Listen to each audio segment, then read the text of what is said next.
तो शुरू करते हैं आज नए टॉपिक के साथ, स्कैटरिंग ऑफ लाइट। हम ये चैप्टर अंतिम पड़ाव पर है और ये टॉपिक भी ये इस चैप्टर और सिलेबस का लास्ट टॉपिक के रूप में चल रहा है।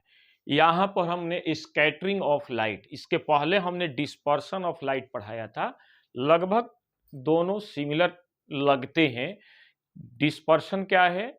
व्हाइट सनलाइट का उसके अपने कंपोनेंट में स्प्लिट कर जाने को डिस्पर्शन ऑफ लाइट करते हैं। यानी जब व्हाइट सनलाइट, जब सूर्य का श्वेत प्रकाश जब किसी प्रिज्म से होकर गुजरता है तो अपने 7 रंगों में टूट जाता है, विभक्त हो जाता है। जानते हैं व्हाइट जो सनलाइट है वो 7 रंगों से मिलकर के बना हुआ होता है और जब उसे प्रिज्म से होकर गुजारते हैं तो अपने वेवलेंथ के अकॉर्डिंग, अपने तरंग दैर्ध्य के अकॉर्डिंग अलग अलग भागों में विभक्त हो जाता है, जिसे हम डिस्पर्शन ऑफ लाइट कहते हैं।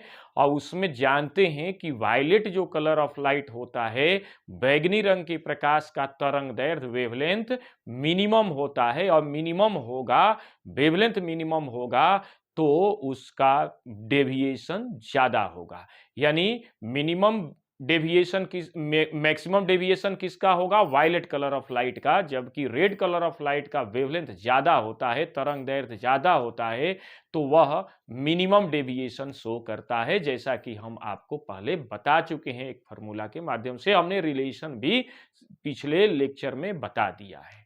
यहां पर स्कैटरिंग क्या है? स्कैटरिंग मतलब होना बिखरना। किसकी सहायता से? डस्ट पार्टिकल की, एटमॉस्फेरिक डस्ट पार्टिकल की सहायता से, या एटमॉस्फेरिक एयर मॉलिक्यूल की सहायता से, या वाटर ड्रॉपलेट की सहायता से। तो जब एटमॉस्फेयर के अंदर जब व्हाइट सनलाइट ट्रेवल करती है तो वह अपने अपने अलग अलग तरंग दैर्ध्यों के अकॉर्डिंग बिखर जाती है। तो इसको कहते हैं हम स्कैटरिंग ऑफ लाइट। तो सबसे ज्यादा स्कैटरिंग किसका होता है? ब्लू कलर ऑफ लाइट का या वायलेट कलर ऑफ लाइट का। ऐसे तो देखा जाए तो सबसे ज्यादा स्कैटरिंग वायलेट कलर का होता है, इंडिगो कलर का होता है। लेकिन वायलेट और इंडिगो कलर ऑफ लाइट हमारे आंखों के लिए ज्यादा सेंसिटिव नहीं होती। हमारी आंखें जो है वायलेट कलर ऑफ लाइट के लिए और इंडिगो कलर ऑफ लाइट के लिए सेंसिटिव नहीं होती है। इसी कारण से ब्लू कलर ऑफ लाइट आसानी से हमारी आंखें देख लेती है। तो ज्यादा स्कैटरिंग हम मानकर चलते हैं कि ब्लू कलर ऑफ लाइट का होता है। तो स्कैटरिंग क्या होता है? जब व्हाइट सनलाइट का डस्ट, एटमॉस्फेरिक डस्ट पार्टिकल की सहायता से, या वाटर ड्रॉपलेट की सहायता से, या गैसियस मॉलिक्यूल की सहायता से होता है, बिखरना होता है, बिखर जाता है जब व्हाइट सनलाइट, तो उसी को हम कहते हैं स्कैटरिंग ऑफ लाइट। देखिएगा, throw white sunlight, white light through atmospheric dust particle या water droplet in various random direction is called scattering of light। different direction, random direction में जब बिखर जाता है सनलाइट तो उसी को हम क्या कहते हैं? Scattering of light. और स्कैटरिंग ऑफ लाइट किन 2 फैक्टर पर निर्भर करता है? साइज ऑफ डस्ट पार्टिकल या साइज ऑफ गैसियस मॉलिक्यूल या साइज ऑफ वाटर ड्रॉपलेट। और दूसरा है वेवलेंथ ऑफ लाइट। ये बहुत ही ज्यादा इंपॉर्टेंट है, वेवलेंथ ऑफ लाइट। वेवलेंथ को जानते हैं, लेमडा से रिप्रेजेंट करते हैं तरंग दैर्ध्य, जिसको हिंदी में कहते हैं। ठीक है, अब ध्यान रखिएगा कि जो डस्ट पार्टिकल होते हैं, लार्जर जो डस्ट पार्टिकल होते हैं, वो अच्छी तरह से स्कैटरिंग फिनोमेना शो नहीं करते हैं। इसीलिए हमें जो है लाइट कैसा अपीयर होता है?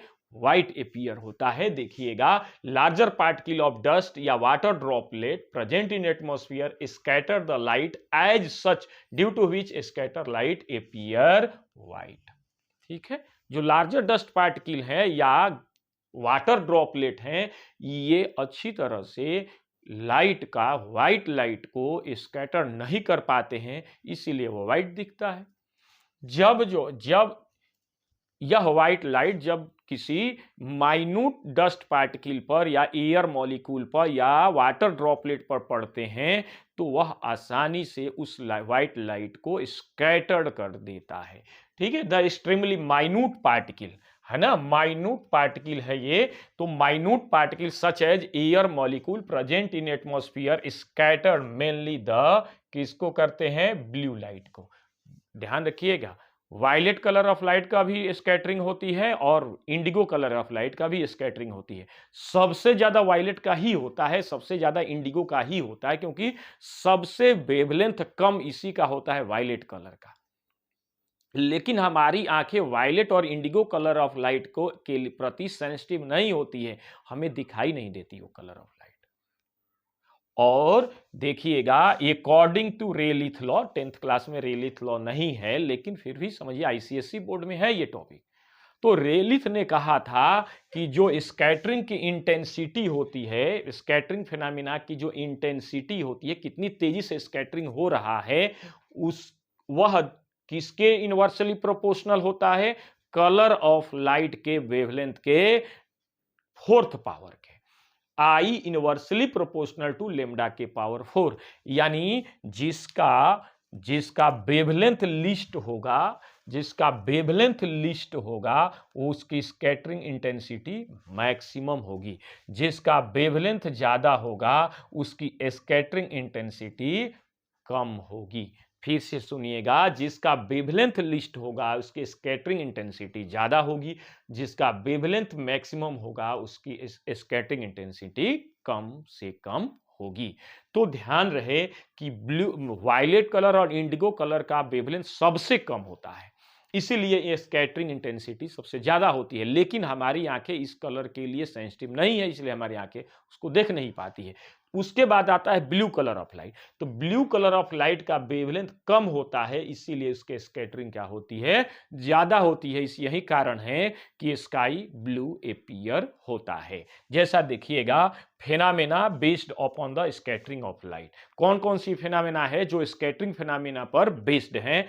तो पहला बात है टिंडल इफेक्ट, दूसरा है स्काई या सी वाटर का ब्लू दिखाई देना, ब्लू अपीयर होना, तीसरा है सनसेट और सनराइज के समय सूर्य का लाल दिखाई देना, उसके बाद आउटर स्पेस जहां पर एटमॉस्फेयर नहीं है उसका ब्लैक और डार्क ब्लैक अपीयर होना, और जो सिग्नल होते हैं वो रेड क्यों होते हैं, ये भी स्कैटरिंग पर ही बेस्ड है। और लास्ट है व्हाइटिश अपीयरेंस ऑफ क्लाउड, बादल सफेद क्यों दिखाई देते हैं। ये 6 फिनोमेना है जो कि based upon the scattering of light. Okay, बहुत इंपॉर्टेंट है।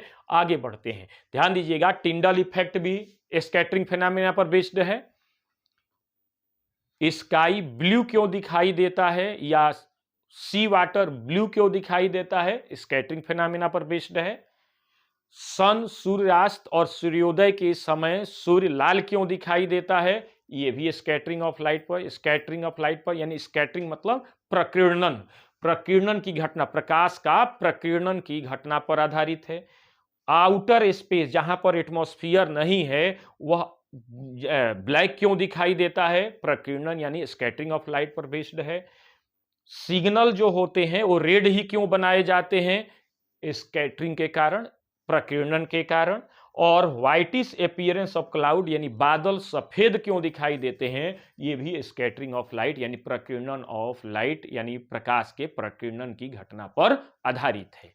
ठीक है, आगे बढ़ते हैं, देखिएगा टिंडल इफेक्ट। टिंडल इफेक्ट क्या है, जब कोई रे ऑफ लाइट किसी घर के अंदर डार्क रूम में इंटर करती है, डार्क रूम में इंटर करती है, या कोई सनलाइट किसी घने जंगल में इंटर करती है तो उसके डस्ट पार्टिकल ऑटोमेटिकली चमकना स्टार्ट हो जाते हैं।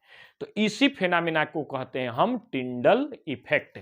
ठीक है, देखिएगा, the scattering of light by particle और in its path is called Tyndall effect.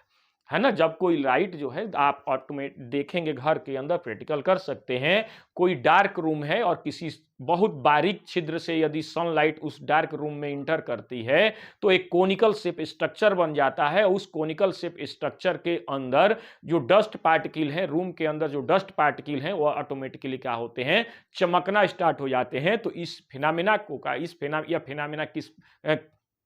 यह फिनोमेना किस पर आधारित है, टिंडल इफेक्ट पर। यह टिंडल इफेक्ट की ही घटना प्रदर्शित करती है। दूसरा है कि जब किसी डेंस फॉरेस्ट के अंदर सनलाइट इंटर करती है तो उसके अंदर जो वाटर ड्रॉपलेट होते हैं, वाटर ड्रॉपलेट सनलाइट का स्कैटरिंग करने लगते हैं, जिसके कारण वहां पर जो डस्ट पार्टिकल हैं वो चमकना स्टार्ट हो जाते हैं। तो इसी को हम क्या कहते हैं, टिंडल इफेक्ट। नेक्स्ट देखिए क्वेश्चन, देखिएगा कि the sky why sky appear blue. हम एक क्वेश्चन के रूप में इसको तब्दील करके रखे हैं कि आसमान ब्लू क्यों दिखाई देता है। तो पहली चीज कि ये आसमान ब्लू दिखाई देने का एक ही कारण है, प्रकीर्णन, प्रकाश का प्रकीर्णन। प्रकाश के प्रकीर्णन के कारण ही आकाश ब्लू दिखाई देता है ना। देखिएगा, when sunlight incident on minute atmospheric dust particle. ध्यान रहे कि यहां पर हमने कहा था कि स्कैटरिंग की इंटेंसिटी जो होती है, यानी प्रबलता जिसको कहते हैं, प्रकीर्णन की जो प्रबलता है, कितनी तेजी से प्रकीर्णन हो रहा है, उसकी प्रबलता उस कलर ऑफ लाइट के तरंग दैर्ध्य के चतुर्थ घात के व्युत्क्रमानुपाती होती है, यानी इनवर्सली प्रोपोर्शनल होती है। जिसका तरंग दैर्ध्य ज्यादा होगा उसका प्रकीर्णन कम होगा, जिसका वेवलेंथ यानी तरंग दैर्ध्य अधिक होगा उसका प्रकीर्णन कम होगा। ये ध्यान रखिएगा। तो उस आधार पर देखें तो वायलेट कलर ऑफ लाइट, जो विविग्योर जिसको हम कहते हैं, वायलेट यानी वायलेट कलर और इंडिगो कलर यानी बैगनी कलर और जामुनी कलर की तरंग दैर्ध्य सबसे कम होता है, उसका प्रकीर्णन ज्यादा होना चाहिए। तो आसमान जो है बैगनी ही दिखना चाहिए, जामुनी ही दिखना चाहिए, लेकिन हमारी आंखें उस कलर ऑफ लाइट के लिए सेंसिटिव नहीं होती है, इसलिए हमें दिखाई नहीं देता है आसमान या तो वायलेट या इंडिगो। लेकिन हमारी आंखें ब्लू कलर के लिए हाईली सेंसिटिव होती है और ब्लू कलर ऑफ लाइट ज्यादा प्रकीर्णन होता है, इसीलिए आसमान हमें ब्लू दिखाई देता है। देखिएगा यहां पर when sunlight incident on minute atmospheric dust and gaseous particle, then according to Rayleigh law minimum wavelength of colour of light so maximum scattering and maximum wavelength of colour of light shows minimum scattering. Blue color of light shows maximum scattering. यद्यपि although violet color or indigo have minimum wavelength and show maximum scattering, but our eye not sensitive to violet and indigo color of light, so sky या sea water appear blue. मतलब क्या कि जब white sunlight atmosphere में inter करता है तो जो गैसियस के पार्टिकल हैं या जो डस्ट पार्टिकल हैं वो ब्लू कलर ऑफ लाइट का ज्यादा से ज्यादा स्कैटरिंग करते हैं। तो ज्यादा से ज्यादा स्कैटरिंग करेंगे, 7 कलरों में सबसे ज्यादा scattering blue colour of light का करते हैं और हमारी आंखें ब्लू कलर ऑफ लाइट के लिए हाईली सेंसिटिव होती है, इसीलिए वह आसमान हमें ब्लू दिखाई देता है। यद्यपि इंडिगो और वायलेट कलर ऑफ लाइट का सबसे कम वेवलेंथ होता है। रेलिथ ने कहा था कि जिसका वेवलेंथ कम होगा उसका स्कैटरिंग ज्यादा होगा, प्रकीर्णन ज्यादा होगा, लेकिन वायलेट कलर ऑफ लाइट और इंडिगो कलर ऑफ लाइट का बैगनी और जामुनी कलर के प्रकाश का तरंग दैर्ध्य कम होता है और इसका प्रकीर्णन ज्यादा होगा। तो हमें आसमान जामुनी या बैगनी ही दिखना चाहिए, लेकिन हमें कौन सा कलर दिखता है, ब्लू कलर दिखता है। क्यों? क्योंकि बैगनी और इंडिगो कलर के लिए हमारी आंखें हाईली सेंसिटिव नहीं होती है, ब्लू कलर के लिए होती है, इसीलिए हमें आसमान ब्लू दिखाई देता है। ठीक है, यहां पर in outer space the sky look dark and black instead of blue. Y?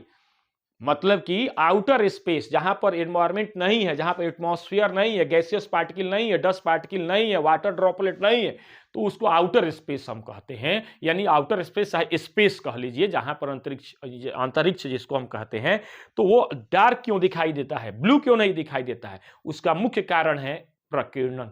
प्रकीर्णन नहीं होता है, जो व्हाइट सनलाइट है उसका प्रकीर्णन नहीं होता है, प्रकीर्णन नहीं होगा, इसलिए हमें वो कलर दिखाई नहीं देगा। आप जानते हैं और लोअर क्लास में पढ़े होंगे कि कोई कलर हमें उस तरह का क्यों दिखाई देता है, यानी कोई कपड़ा यदि रेड है तो रेड ही क्यों दिखाई देता, ब्लैक है तो ब्लैक क्यों दिखाई देता, व्हाइट है तो व्हाइट क्यों दिखाई देता। उसका मुख्य कारण है प्रकीर्णन। यानी जो व्हाइट सनलाइट आएगी तो उसमें 7 कलर होंगे, और जो रेड दिखाई दे रहा है इसका मतलब क्या हुआ कि सातों में से जो रेड कलर ऑफ लाइट है उस रेड कलर को वो क्या कर दे रहा है, रिफ्लेक्ट कर दे रहा है। और रेड कलर ऑफ लाइट जब हमारे आंख के रेटिना पर पड़ेगी तो उसी कलर का वो ऑब्जेक्ट दिखाई देगा। जिस कलर ऑफ लाइट का ऑब्जेक्ट रिफ्लेक्ट करेगा रे ऑफ लाइट, उसी कलर का हमारी आंखें उसको देखेगी। तो इस तरह से आज की क्लास यहीं पर समाप्त होती है। इस चैप्टर का थोड़ा सा पार्ट रह गया है, देखिए यहां पर टिंडल इफेक्ट कंप्लीट हो गया, sun bluish appearance of sky and sea water ये कंप्लीट हो गया, outer space sky appear dark and black instead of blue, ये 3 कंप्लीट हो गए। 3 और रह गए हैं, कौन कौन से, जो सूर्यास्त के समय और सूर्योदय के समय लाल क्यों दिखाई देता है, क्यों दिखाई देता है, प्रकीर्णन के कारण, स्कैटरिंग के कारण। उसके बाद जो डेंजर सिग्नल होते हैं रेड क्यों ही लगाए जाते हैं, प्रकीर्णन के कारण। उसके बाद जो बादल व्हाइट क्यों दिखाई देते हैं, प्रकीर्णन के कारण। तो ये 3 रह गए हैं जो कि हम नेक्स्ट वीडियो में आपको लेकर के आएंगे, और इस तरह से आपका चैप्टर समाप्त हो जाएगा ये, और चैप्टर के साथ साथ आपका ये सिलेबस भी खत्म हो जाएगा। मैंने आपको वादा किया था कि आपके एग्जाम से पहले पूरा सिलेबस कवर करके दिखाएंगे, और मैंने आज वो करके कंप्लीट करेंगे नेक्स्ट वीडियो में। Okay, thank you very much.